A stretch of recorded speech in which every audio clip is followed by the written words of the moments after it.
जब हम हल्दी घाटी के युद्ध की बात करते हैं तब हम राणा पूंजा को जरूर याद करते हैं, क्योंकि हल्दी घाटी का युद्ध जीतने के लिए महाराणा प्रताप का साथ राणा पूंजा ने दिया था और उसी समय महाराणा प्रताप ने पूंजा भील को राणा की उपाधि दी। आज हम इस वीडियो के माध्यम से राणा पूंजा के इतिहास के बारे में जानेंगे। राणा पूंजा कौन थे? राणा पूंजा का जन्म 16वीं शताब्दी में राजस्थान के मीरपुर नामक स्थान पर हुआ था। राणा पूंजा के पिताजी का नाम दूधाजी सोलंकी था और उनकी माता का नाम केहरी बाई था। कहा जाता है कि राणा पूंजा को बहुत ही कम उम्र में भीलों के गांव का मुखिया बना दिया गया, क्योंकि वो बचपन से बहादुर और पराक्रमी थे। राणा पूंजा भील को जब कम उम्र की आयु में गांव का मुखिया बना दिया गया, तब उन्होंने अपनी कुशलता से गांव का ऐसा विकास किया कि बहुत ही जल्द उन्हें भोमट का राजा बना दिया गया। राजा बनने के बाद राणा पूंजा भील अरावली की संपूर्ण पहाड़ियों पर राज करने लगे। अरावली की पहाड़ियों में राज करने वाले राणा पूंजा तथा उनकी संपूर्ण सेना इतनी ताकतवर और छापामार युद्ध प्रणाली में निपुण थी और इसी कारण उनसे मदद मांगने के लिए कई बार मुगल भी आए थे, लेकिन उन्होंने अपनी मातृभूमि के लिए मुगलों की सभी शर्तों को ठुकरा दिया था और महाराणा प्रताप का साथ ही चुना और अंतिम क्षण तक वे मेवाड़ का सहयोग करते थे। राणा पूंजा भोमट क्षेत्र के राजा जो अरावली पर्वतों के जंगलों में निवास किया करते थे। इनका सामना कोई नहीं कर सकता, क्योंकि ये छापामार युद्ध प्रणाली में निपुण थे और इसी प्रणाली से महाराणा प्रताप का साथ देकर राणा पूंजा भील ने मुगलों की सेना के नाक में दम कर रखा था। बता दें कि राणा पूंजा की सेना इतनी खतरनाक थी कि उनके जंगली इलाके में कोई दुश्मन पैर नहीं रख सकता था। अरावली पर्वतों के जंगलों में अनेक सारे भील क्रांतिकारी पैदा हुए थे जो आगे चलकर मेवाड़ के रक्षक बने थे, इतिहास में अपना नाम मर कर गए। बता दें कि महाराणा प्रताप ने उन्हीं भीलों के साथ उन्हीं अरावली पर्वतों के जंगलों में निवास किया था तथा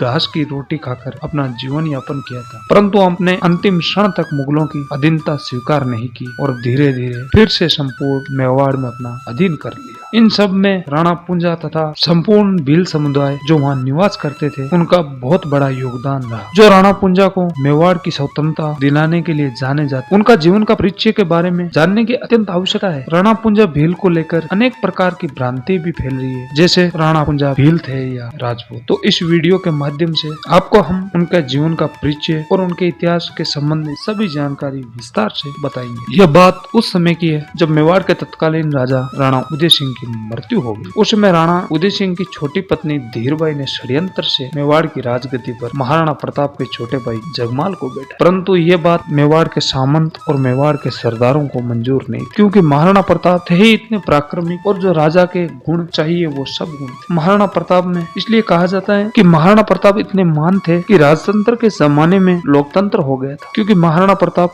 जनता द्वारा बनाया गया शासक थे और उस समय महाराणा प्रताप का राज तिलक किया गया। उधर जगमाल नाराज होकर अकबर की शरण में चला गया। महाराणा प्रताप ने मेवाड़ की गद्दी संभालते ही अकबर का अधीनता स्वीकार करने से मना कर दिया। उसके बाद अकबर ने संपूर्ण मेवाड़ के आसपास के सभी राजा महाराजाओं को अपने अधीन कर दिया, जिसे महाराणा प्रताप अकेले पड़ गए। फिर भी महाराणा प्रताप ने अकबर की स्वाधीनता स्वीकार करने से मना कर दिया तथा स्वतंत्र ही अपनी मातृभूमि की रक्षा करने का फैसला किया। अकबर द्वारा भेजे गए संधि प्रस्ताव को महाराणा प्रताप ने बार बार ठुकराया। फिर भी अकबर ने आगे से बढ़कर एक संधि प्रस्ताव महाराणा प्रताप के लिए भेजा, जिसमें अकबर ने महाराणा प्रताप को केवल उनकी अधीनता स्वीकार करने को कहा। अकबर ने कहा कि संपूर्ण मेवाड़ पर आप ही राज कीजिए, इतना ही नहीं मैं आपको पूरा राजस्थान दे दूं और आधा भारत भी दे दूंगा, लेकिन शर्त बस ये है कि सिर्फ नाम मेरा यहाँ रहेगा, बाकी पूरा राज आप करोगे। फिर भी महाराणा प्रताप ने यह स्वीकार नहीं किया और अपनी मातृभूमि को हमेशा स्वतंत्र रखने तथा स्वाधीनता के साथ जीवित रहने के लिए अकबर की किसी भी संधि को नहीं माना। उसके बाद अकबर ने महाराणा प्रताप तथा मेवाड़ को अपने कब्जे में लेने के लिए अनेक सारे युद्ध किए, कई हिंदू राजाओं को भेजा, परंतु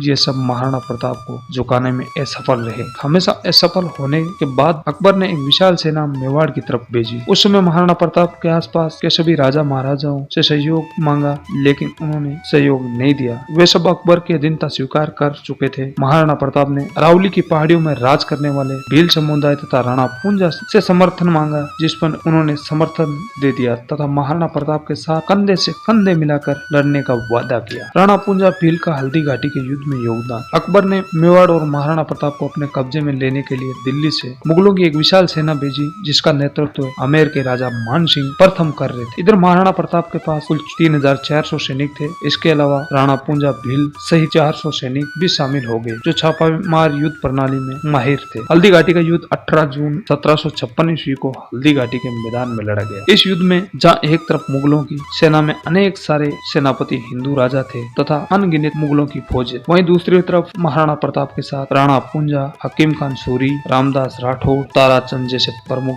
सैनिक तथा मेवाड़ के लिए मर मिटने वाले योद्धाओं की एक मेवाड़ की सेना की 8 भुजाएं, आचार्य राघवेंद्र, मान सिंह झाला, भांडा डूडा सांडा, भीम सिंह डोडिया, हाकिम खान सूरी, शालीवान सिंह, चंद्रसेन राठौर और कृष्णदास चुंडावत।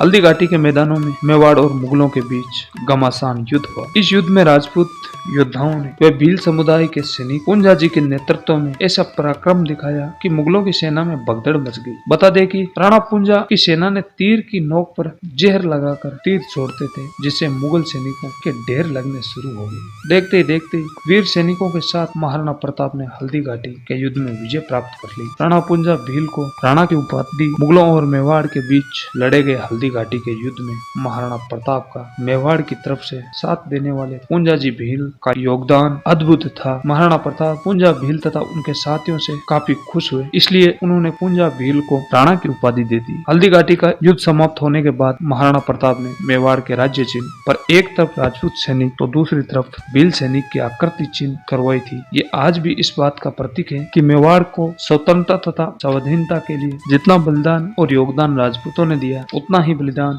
भील समुदाय ने भी दिया। महाराणा प्रताप द्वारा पुंजा भील को राणा की उपाधि दी जाने के बाद उनके वंशज तथा भील समुदाय राणा भील के नाम से जाने लगे। हल्दी घाटी के युद्ध तथा मेवाड़ का सहयोग करने वाले भील समुदाय को वर्तमान समय में राणा भील नाम से जाना जाता है, जो आज भी मेवाड़ के आसपास तथा अरावली की पहाड़ियों में निवास करते हैं। राणा पुंजा भील थे या राजपूत। वर्तमान समय में कुछ इतिहास के पन्नों में राणा पुंजा को भील बताया जाए, वहीं कुछ जगह पर राणा पुंजा को राजपूत सरदार के तौर पर भी बताया गया है। इसलिए आज के समय में कुछ लोगों द्वारा भील तो कुछ लोगों द्वारा राणा पुंजा को राजपूत कहकर संबोधित किया जाता है, परंतु ऐसा कहा जाता है कि राणा पुंजा राजपूत थे तथा उनकी पिता का नाम दूधाजी सोलंकी था तथा सोलंकी गोत्र जो कि राजपूत समाज में आती है, इसलिए भी लोग राणा पुंजा को राजपूत कहते हैं। कुछ लोग ये भी कहते हैं कि राणा पुंजा राजपूत थे, लेकिन महाराणा प्रताप ने उन्हें भील समुदाय का नेतृत्व करने के लिए भीलों का सेनापति बना दिया, इसलिए लोग उन्हें भी भील कहने लगे। कुछ लोग ये भी कहते हैं कि राणा पुंजा भील ही थे, इसलिए वे शुरुआत से ही